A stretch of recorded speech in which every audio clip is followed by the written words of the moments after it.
Gente, agora eu queria que você parasse um pouquinho. Presta atenção aqui, ó. Esse assunto é um assunto muito sério. Violência contra a criança. Quando a gente pensa que já viu tudo, não. Sempre tem um caso novo. E aí você que é pai, você que é mãe, sabe todo o carinho que você dedica para o seu filho, todo o carinho que você dedica para a sua filha. Não é fácil educar, criar, né? Mas a gente vai lá, se dedica, procura fazer o melhor. Dá uma educação, alimentação. Às vezes é difícil, acaba a grana no meio do mês, né? E a criança pede uma coisa, pede outra. Não é fácil, mas a gente faz isso com amor. Agora tem determinadas situações que a gente fica pensando. Como tem pai, mãe, família que tem a coragem, a ousadia de fazer isso com uma criança? Outro dia nós mostramos para você aqui a história do menino de 11 anos que estava preso na caixa d'água lá em São Paulo. O menino ficava amarrado, preso lá. O argumento do pai é que era para ele não sair. Ficava lá o menino magro, né? Morrendo praticamente ali. E agora acontece aqui no nosso estado. Um casal foi preso, suspeito de torturar o filho. Um menino de 4 anos. 4 anos. Ele era mantido amarrado na casa. A polícia encontrou a criança com hematomas por todo o corpo. Põe a reportagem no ar. Nas imagens divulgadas pela polícia, as marcas do terror. Elas foram feitas momentos depois que os policiais entraram na casa e mostram detalhes. A criança de 4 anos tem ferimentos espalhados pelo corpo. São marcas nas costas e hematomas nas pernas. Ao lado, cadarços, que, de acordo com a PM, eram utilizados para manter o menino amarrado. A equipe, então, fez o deslocamento, né, juntamente com a equipe do conselho. Ao chegar no local, então, fizeram adentramento na casa e constataram realmente ali um ambiente totalmente insalubre. A criança ali em situação precária, passando fome. Foi reparado ali uma série de fios ali que seriam usados para amarrar essa criança ao pé de uma mesa. Esta gravação, também divulgada pela polícia, mostra o momento em que os PMs entraram na residência. Observe que os ambientes são tomados por objetos. Na sala, na cozinha e nos quartos não há espaço. A ventilação é precária e tudo é muito escuro. A mãe trabalhava no momento da abordagem. Quando foi encontrada e questionada, disse apenas que o pai aplicava castigos no garoto. O casal também tem uma outra filha de 9 meses e a mulher está grávida. Os pais foram presos em flagrante pelo crime de tortura e trazidos aqui para a delegacia da cidade. A Polícia Civil já pediu a prisão preventiva deles. Os filhos do casal foram encaminhados ao Conselho Tutelar. Os policiais, quando chegaram na casa, relataram que a casa estava trancada com cadeado e o pai demorou a abrir a porta, né, abriu o portão.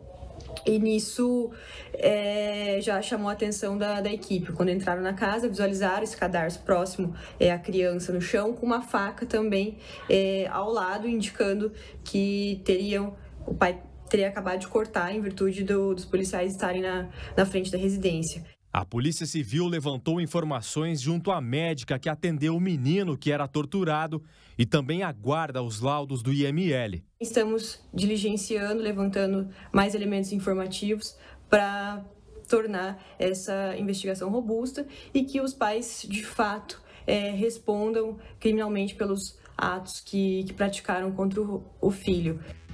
Você imagina torturar uma criança, 4 anos de idade. Família, tem imagens aí da casa, do interior da casa. É uma situação, eu diria até, além da própria violência, também talvez uma questão social também que envolva essa família. Mas olha só a situação que essa criança vivia. Diz que o pai disse que vendia coisas usadas, né? Mas aí a gente vê o quê? Dentro de uma casa... Parece uma casa de acumuladores, né, doutora Márcia Marcondes? Coisas velhas, enfim, não sei. Era jeito dele sobreviver, de dar o sustento para a família? Se era, por outro lado, a violência comia solto. São duas coisas diferentes, Jason. Porque a pessoa tem uma condição de vulnerabilidade social, né, vulnerável socialmente, né? não é por isso que ela vai maltratar os seus filhos, né? Nós temos uma criança de 4 anos, tem umas de 9 meses, que também tem alguns sinais de algumas lesões, que também tem que se verificar se não é o mesmo procedimento, né? E agora temos uma criança vindo aí, então é de se prestar bastante atenção, sim, na saúde mental desses pais para que eles façam uma coisa dessas. São coisas diferentes, a forma de sobreviver, o fato de não se ter dinheiro, essa situação de vulnerável que eles estão, é uma situação. Mas isso não é motivação para que se pegue e amarre uma criança com cadastro, que se agrida ela fisicamente, que se deixe de alimentar uma criança, enfim, qualquer outra situação nesse sentido não se justifica por aí, né? Então, sim, tem que se dar uma atenção específica a essas crianças, não deixando de lado também os pais que respondam criminalmente pelo que cometeram, mas que também haja uma atenção em razão da saúde mental dessas pessoas. Porque nós não pontuamos isso como uma coisa normal, que um casal, porque afinal de contas são 2 pessoas que deveriam estar protegendo essas crianças, estejam colocando elas em situação de risco. É exatamente o contrário. Doutora Márcia, agora um fato chama a atenção. E aí eu quero chamar a sua atenção. Atenção você que está em casa. Agora 7 minutos para 1h da tarde. Você está ligando agora aqui na RIC Record TV, no Balanço Geral. Estou mostrando o caso da violência infantil contra a criança de 4 anos, na cidade de Arapongas. A criança era amarrada com cadarço de sapato. Uma casa sem condições de dar... sem condições habitáveis para a criança. Né? Olha só a bagunça que é. Bom, mas um fato chamou a atenção aqui, e esse fato vale para você, vale para mim também, vale para todos nós. Que a polícia chegou nessa casa a partir do momento que um vizinho decidiu denunciar. E no ano passado, em outubro, inclusive o governo do estado lançou o número também contra a violência infantil, o número 181, que é violência contra a mulher, também para se denunciar a violência infantil. E o vizinho, nesse caso, foi fundamental para que a polícia chegasse até essa casa e recolhesse essa criança.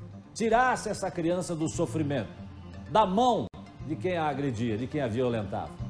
Por isso é importante nós estarmos atentos. Ah, não vou me meter nisso porque é briga do casal, é uma briga...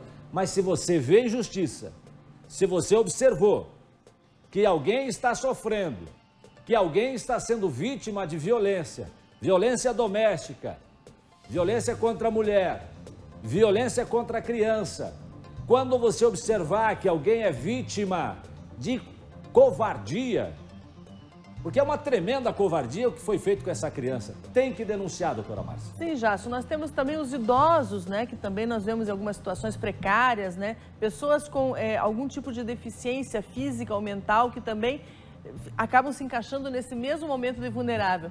Mas prestou bem atenção lá no comecinho, quando a policial disse assim, não, a gente... ele demorou para abrir e a gente encontrou tanto os cadastros quanto uma faca perto da criança.